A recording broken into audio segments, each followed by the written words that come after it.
नमस्कार दोस्तों, कैसे हैं आप लोग? गाइस, उम्मीद करती हूँ आप सब लोग बहुत अच्छे होंगे।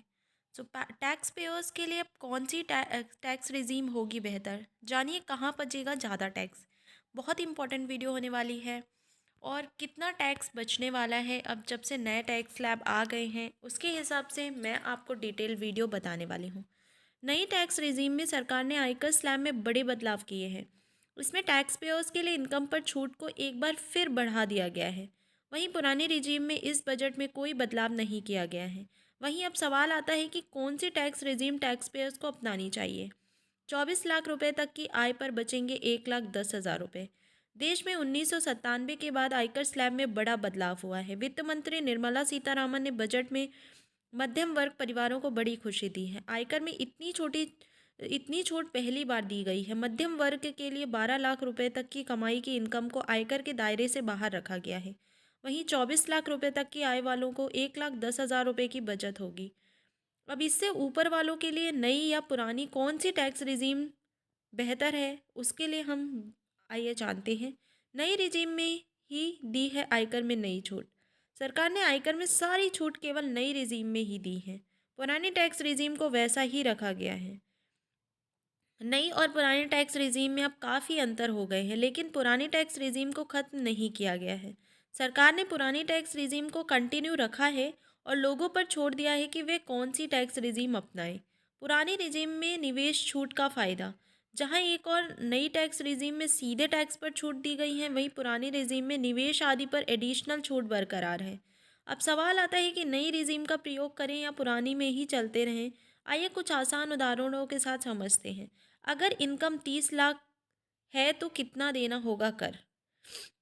4 लाख रुपए तक की आय को नई रिजीम में नील रखा गया है। वहीं नौकरी पेशा के लिए 75,000 रुपये स्टैंडर्ड डिडक्शन भी दिया गया है। ऐसे में अगर नौकरी पेशा को ही देखें तो उसको 30 लाख में से 25,25,000 रुपये पर टैक्स देना होगा। ऐसे में पहले 4 से 8 लाख रुपए पर 5% का टैक्स यानी 20,000 देने होंगे। इसी में जुड़ेंगे दूसरे आयकर स्लैब के 8 से 12 लाख रुपए के 10% रुपए यानी 40,000 रुपये। अब इसमें आगे जुड़ेंगे 12 से 16 लाख के 15% रुपए जो कि 60,000 रुपये बनेंगे। वहीं 16 से 20 लाख तक के स्लैब के लिए 20% टैक्स है। इसमें 4 लाख का 20% हुआ 80,000 रुपये। 20 से 40 लाख के आयकर स्लैब पर 25% टैक्स के हिसाब से हुआ 1 लाख रुपये टैक्स। वहीं 24 लाख से ऊपर स्टैंडर्ड डिडक्शन के बाद 5,25,000 रुपये बचते हैं। इस पर लगेगा 30% टैक्स। मतलब कि 1,57,500 रुपये टैक्स और जोड़ेंगे। इन सबको जोड़ने के बाद 4,57,500 रुपये टैक्स बनेगा, जो कि 30 लाख रुपए की इनकम पर लगेगा। अब जानते हैं पुरानी रिजीम का हिसाब। अगर आप 30 लाख रुपए सालाना आय रखते हैं और सैलरी क्लास हैं, तो पुराने रिजीम के अनुसार कई प्रकार के टैक्स छूट का लाभ ले सकते हैं। इनकम टैक्स की धारा 80C के अनुसार 1,50,000 रुपये की छूट होम लोन लिया है तो उसके ब्याज पर 2 लाख रुपए की छूट आपको मिल सकती है। इसके अलावा एनपीएस में 50,000 रुपये की छूट ले सकते हैं। अपने हेल्थ इंश्योरेंस में 25,000 रुपये की छूट ले सकते हैं। माँ बाप के स्वास्थ्य बीमा में 50,000 की छूट ली जा सकती है। वहीं पुरानी रिजीम में 50,000 की स्टैंडर्ड डिडक्शन मिलती है। एचआरए पर भी छूट मिलती है।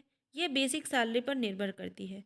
अगर आपकी सैलरी सालाना 30 लाख रुपए है और बेसिक सैलरी 8 लाख रुपए है, तो महानगरों में बेसिक सैलरी का 50% एचआरए ले सकते हैं। वहीं छोटे शहरों में 40% यानी 3,20,000 रुपये एचआरए के रूप में छूट ले सकते हैं। अगर 4 लाख रुपए एचआरए जाता है तो कुल छूट 9,25,000 रुपये बनती है। मतलब अब 30 लाख में से 9,25,000 कम करके 20,75,000 रुपये पर टैक्स देना होगा। 22,500 रुपये पुरानी रिजीम में बचेंगे। वहीं पुराने टैक्स रिजीम में 2.5 लाख रुपये टैक्स फ्री है। इससे ऊपर 2.5 लाख से 5 लाख में 5% टैक्स 12,500 रुपये बनता है। वहीं 5 से 10 लाख रुपये पर सीधा 20% यानी 1 लाख रुपये यहाँ हो गए। वहीं 10 लाख से ऊपर 10,75,000 रुपये का टैक्स 30% बनता है। मतलब टैक्स की अमाउंट 3,22,500 रुपये बनेगी। इन सबको जोड़ने पर कुल टैक्स 4,35,000 रुपये देना होगा। वहीं नई रिजीम पर 4,57,500 रुपये टैक्स लगेगा। मतलब 22,500 रुपये की बचत पुरानी रिजीम में है। सो बेसिकली क्या है ना कि आपका जो न्यू टैक्स रिजीम है उसमें आपको कोई भी मतलब रिलैक्सेशन नहीं दी गई है, चारे में कोई छूट नहीं, हेल्थ में कोई छूट नहीं, बट पुरानी में ये स्कीम्स अवेलेबल थी।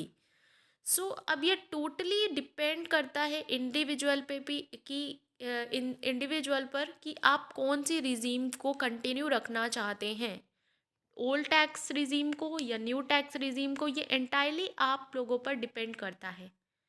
सो मुझे नहीं लगता कि मतलब ये एंटायरली डिपेंड करता है आपके कन्वीनियंस, आपके कंफर्ट लेवल पे। सो आई होप कि वीडियो काफ़ी हद तक मैंने एग्जाम्पल के थ्रू समझाने की कोशिश करी है, और मेरा पूरा टारगेट था कि मतलब हम जब हायर इनकम को लेंगे तो उससे हमें सारे स्लैब्स रेट की चीज़ें कवर अप कर लेंगे।